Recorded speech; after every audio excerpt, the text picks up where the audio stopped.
if I'm standing in the right spot here, or if I'm cutting off my head. You never know. Shut that off. There we go. All right. Pardon me. That's a bit of a cold still. The journey that we're on is so deeply personal. I don't know what that crackling is. The journey we're on is deeply personal, and it's up to each one of us to decide for ourselves what it is we want, what it is we desire, where it is we want to go, what it is we're going to do. It's up to us, nobody else. And sometimes we wait for other people. We wait for somebody to decide to give us a raise. Right? We talk to the boss. We don't talk to the boss. We tell our coworkers, "Why haven't I had a raise yet?" And yet we don't go to the boss and say, "Hey, how about giving me a raise? I think I'm doing a good job." And why don't we do that? We don't do it because we're afraid they're going to say no. But here's the crazy thing. If we don't do it, sure, it's a no. Because nothing's going to change, nothing's going to happen, nothing is done. So we want to live our lives in a little bit different way, where we stand up and stand out and allow ourselves to really take charge of this life that we're living. And to do it in a way that honors not only our own true gifts and talents, but honors every person around us, so that we're being compassionate, we're being kind, we're being supportive of our own life and those around us. And I want to share a story. Alan Cohen is a great author, and he writes pretty funny stuff sometimes, but his writing is really good. He wrote a book called Joy is My Compass, which is one of my favorite books. And he starts off this one chapter, this one story, by saying every great master has had their moment of enlightenment. Moses and the burning bush, Jesus and the dove at his baptism, and Buddha under the Bodhi tree. Right? We know those stories. Well, here's Alan's story. So he says, I found my revelation at McDonald's. Now, though it may sound strange, I had my date with destiny under those arches of gold. No McKidding. One breezy Saturday afternoon, I found myself touched by the angel of hunger while driving south on the Garden State Parkway. Realizing there was no choice other than McDonald's, I flicked my blinker in the direction of hamburger heaven and steered straight for the beef. As I strode in for my fast food fix, to my dismay, I discovered that it was family day, which brought with it a platoon of children practicing a host of fascinating methods to gain their parents' attention. Amid this prepubescent circus, there was even a birthday party taking place. I mean, there were a lot of kids. I instantly felt stifled and righteously irritated. I mean, there were lots of kids. Where did all these kids come from? Seeking a little corner of the restaurant where I could eat in peace, or at least try. As I began salting my French fries, I remembered that somebody had told me that put sugar in their fries. Gross, I thought. Why did they have to put sugar in everything? I complained to the spirit of Adele Davis. My irritation grew. Then I glanced at the four-colored cardboard containing my hot apple pie and found no listing of ingredients, and concluded that there was probably so many chemicals and preservatives that McDonald's neatly omitted naming any of them. I muttered, more deception. Then I saw something I had never noticed before. I was sitting near a life-sized plastic statue of Ronald McDonald. The shiny character was repeating a tape loop of ridiculous jokes to a bunch of squally kids surrounding him in a caged area. Not only that, but Ronald's designers had programmed a crazy laugh to follow each of the cornball offerings. The whole scene felt like a cross between Amazing Stories and The Twilight Zone. This takes the cake. I thought, I'm never coming here again. Bad vibes. But then something happened. Something very precious, something holy, something that changed my life. Sitting there in the smog of my ugly thoughts, a little voice within my soul spoke to me. It asked but one question, and it was one that made all the difference. What if this were all okay? What if this were all okay? The gentle voice whispered, and my consciousness is, what do you mean all okay? My mind retorted. This scene is weird. Think again. The noble voice gently urged. Just imagine for a moment that all of this is okay and that none of what you see around you holds any real threat to who you are or your power to be happy now. Imagine that your safety remains quite inviolate even in the midst of this storyline. Well, that was interesting. I did feel a breeze of peace as I considered this notion. I began to reconsider the scene, attempting to look at it in this new and different light. I pondered the thought that sugar has no real power to affect my ability to love. I considered that the list of loving attributes of the God within me is longer than the list of preservatives in the pie. And how would I feel if I knew there was no real harm in that plastic toy telling silly jokes to those kids? I shifted my attention to the kids playing with Ronald McDonald. They were laughing, having fun. They were in heaven. I enjoyed watching them. Something happened to me when I let it all be okay. I felt relief. My heart opened. I was at peace. I had found the answer to being there, and I'd found the answer to all of life. Just let it be. I got in line for some more French fries and apple pie. That's what they serve in heaven, I found out.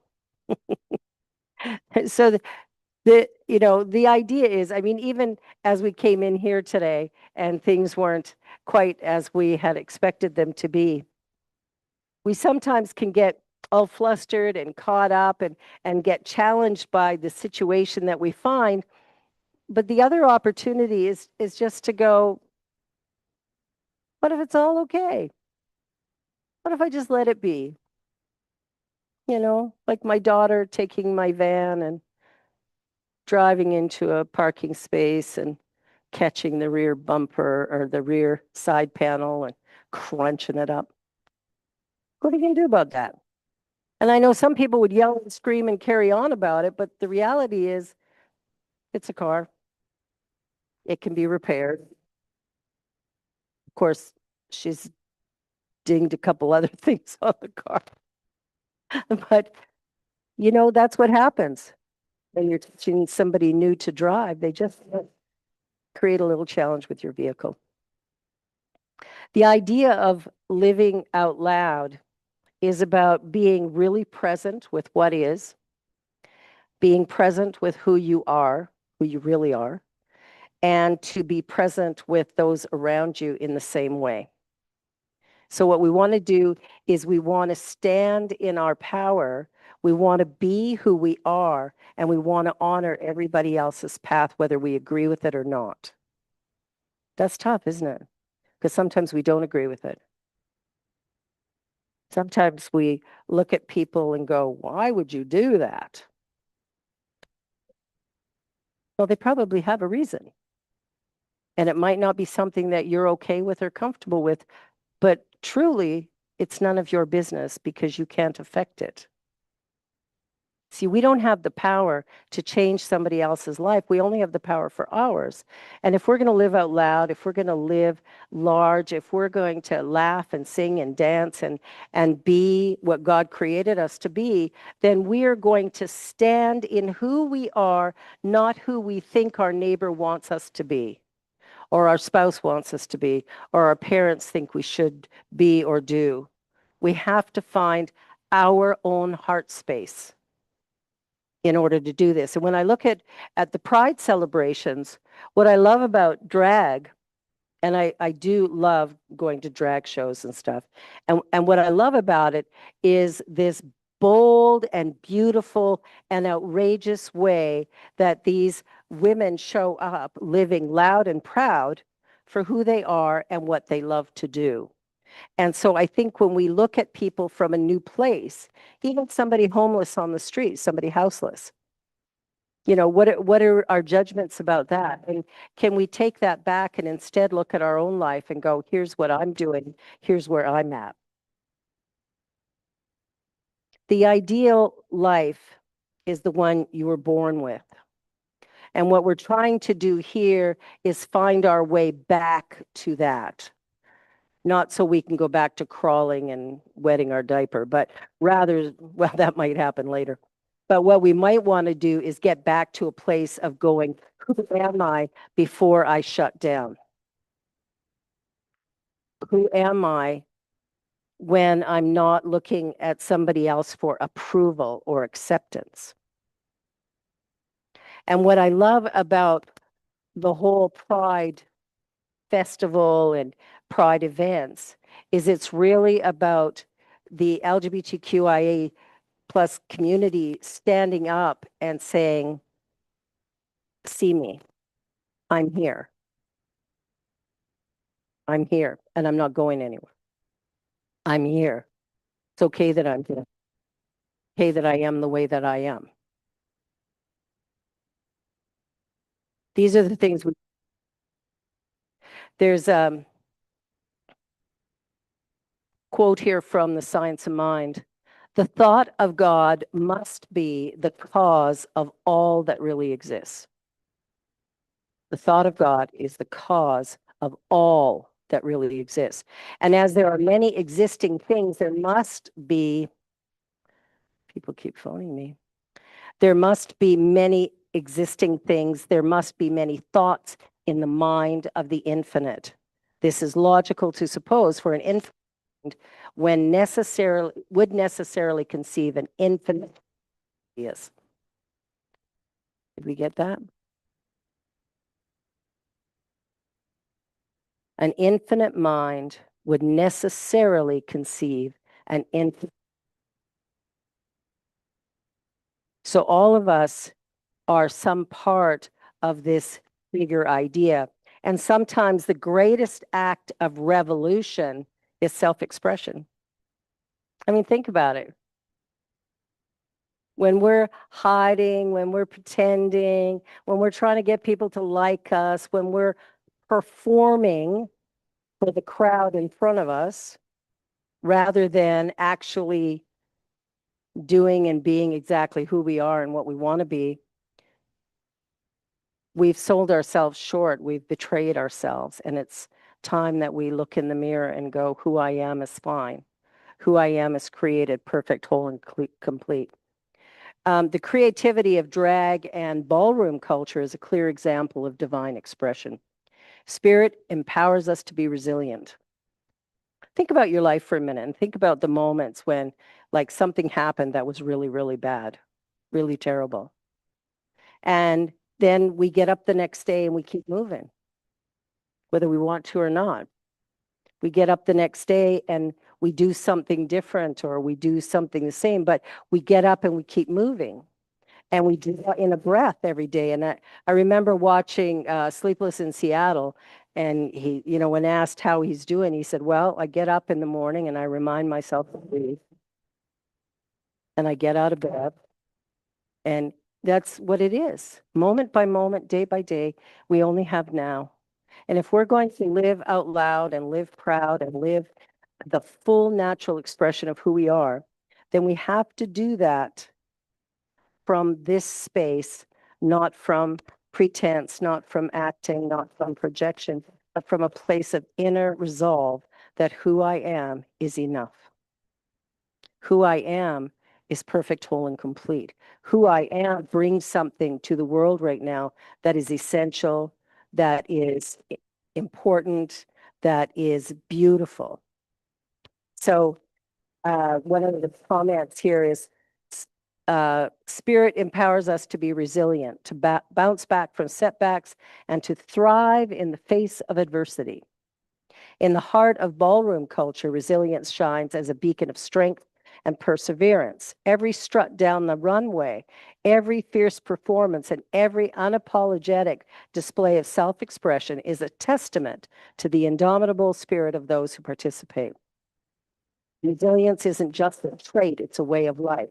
And when we think about, some of the things that are currently happening when it comes to the LGBTQ community, uh, things that have happened in the past, we sort of see that there is a reason why some people are struggling, why they feel like they have to have a pride parade and really stand up and show who they are because they want to be seen as just regular people. So we did a show on the Out of My Mouth show last week on Wednesday, and we interviewed a gay couple and just talked about their life.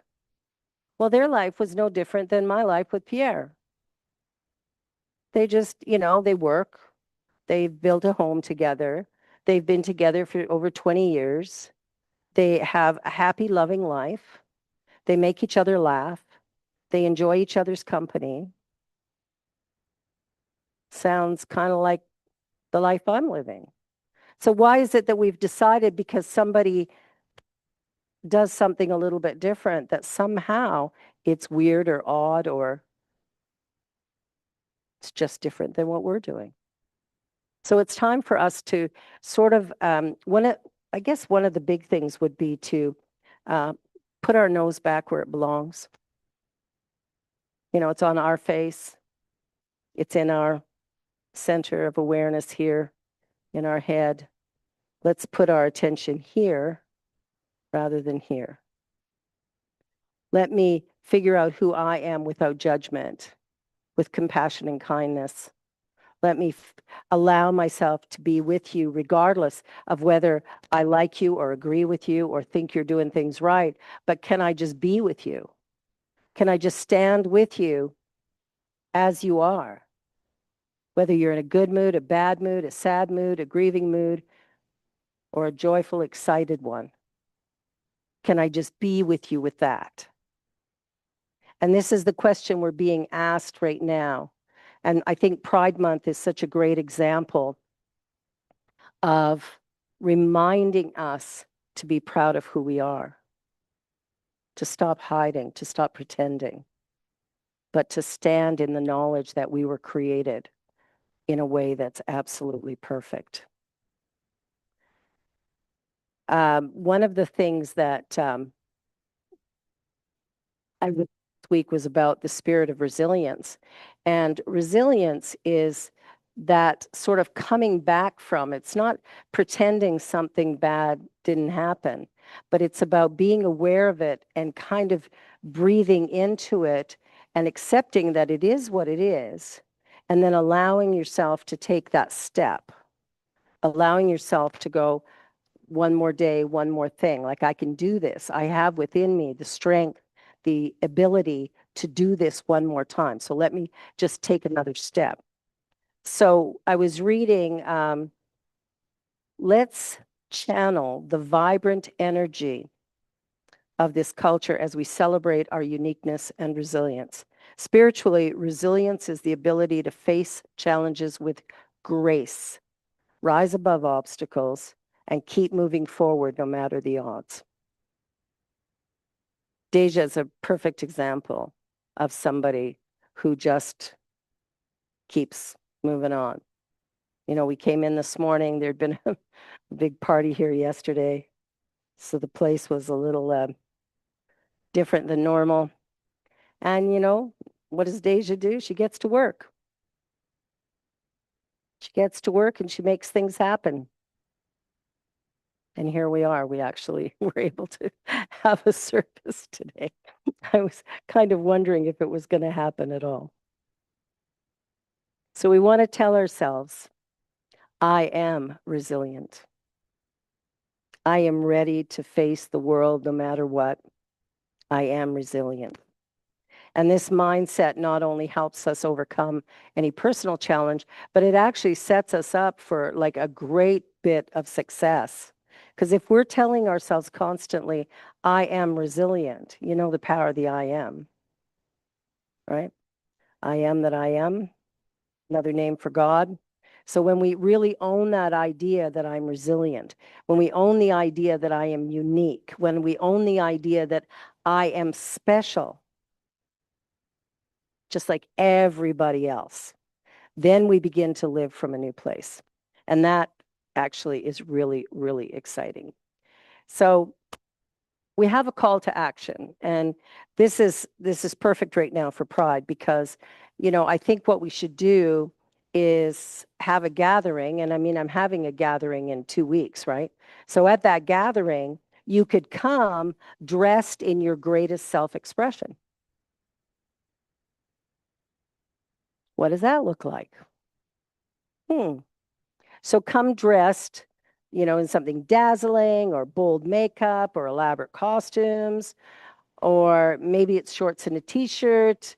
Um, where do you feel most comfortable in life? Where do you feel most comfortable in your own self? What are you wearing? What are you doing? Where are you? Who are you with?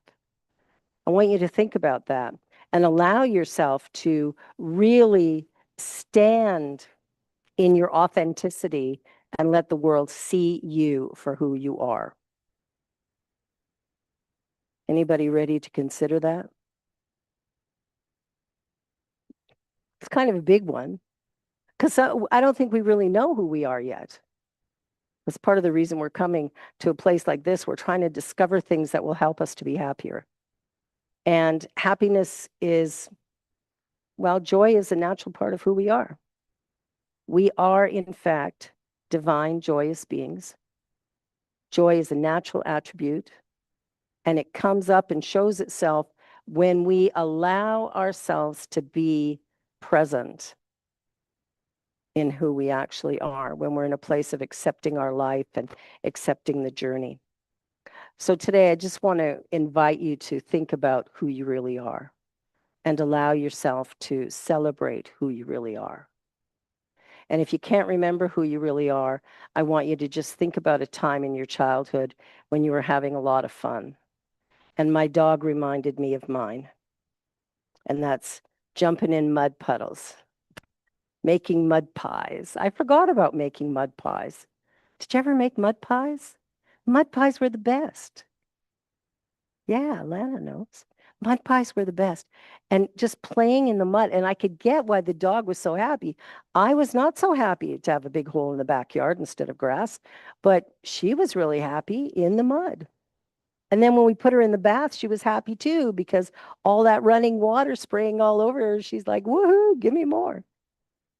The journey that we're on and the things that we're doing, the way that we're doing them, it's all up to us. There are no shoulda, woulda, couldas, right? Well, I should do this. Should means probably no. If I say, well, I should go do this, I'm probably saying I don't want to do it. So the answer actually is a no, not a should. So I invite you to use the word no often. Say it loud. No, you don't need to defend it. We never defend the yes, do we? But we defend our no's. No, I can't do it because, and we start coming up with a story to tell. But what if we just say, no, that's not for me? What if we were to honor ourselves? We get a little upset when people don't respect us or respect our boundaries or honor us. But are we honoring ourselves? Or are we settling for less than what we really want? So I invite you to just really pay attention. Pay attention to where you're at, what you're doing, how you're feeling, and then allow yourself to bring forward the greatest version of you. Because that is worthwhile. That is worth seeing. All righty. So on that note, I just want to do just a little meditation, just a short one to wrap up this talk, just to bring you into that space of wonder. Are you ready? You're not ready? No music is fine. Yeah. Ah, okay. So no music during this meditation part. All right. So let's join together in consciousness.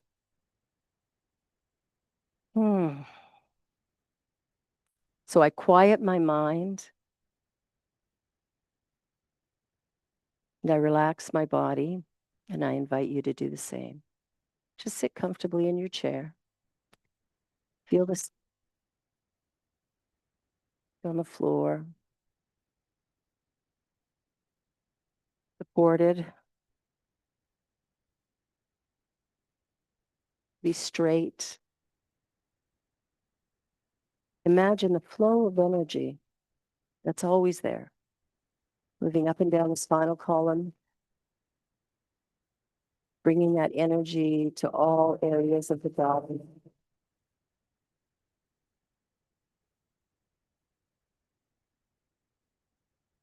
You want to feel the energy of joy. And so we start at the center of our chest in our heart space. And I want you to imagine joy just bubbling, bubbling right there. And then releasing it and allowing it to move through the body, allowing it to move through every cell, every aspect of your physical being lit up with the vibration of joy.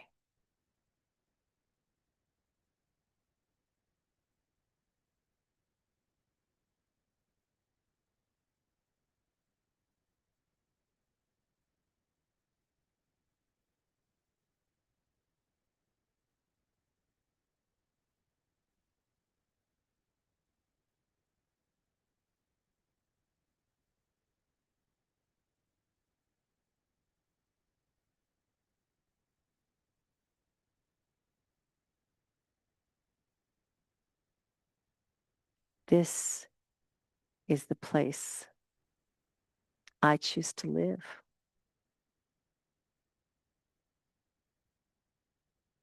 Find your place and bring forward that immense, glorious vibration of joy.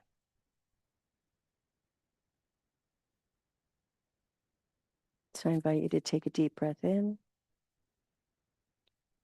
And as you exhale, bringing your awareness back to this room.